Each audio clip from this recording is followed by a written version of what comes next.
এখন আমরা আরো একটা ওয়ার্ড শিখবো, সেটা হচ্ছে যে রিপিউডিয়েট, DIAT, রিপিউডিয়েট,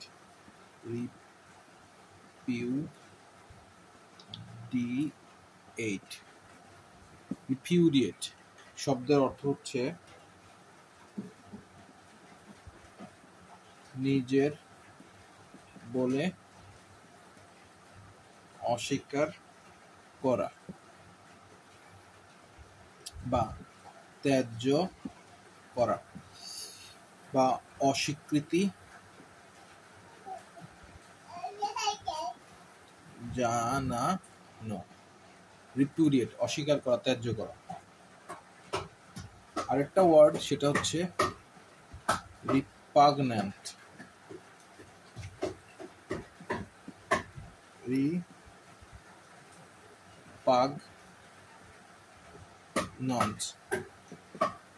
এই শব্দের অর্থ হচ্ছে বিস্বাদ, বিষাদ বা অপছন্দনীয়। তাহলে রিপুডিয়েট শব্দের অর্থ হচ্ছে নিজের বলে অস্বীকার করা, ত্যায্য করা, অস্বীকৃতি জানা। আর রিপাগন্যান্ট শব্দের অর্থ হচ্ছে বিষাদ বা অপছন্দনীয়।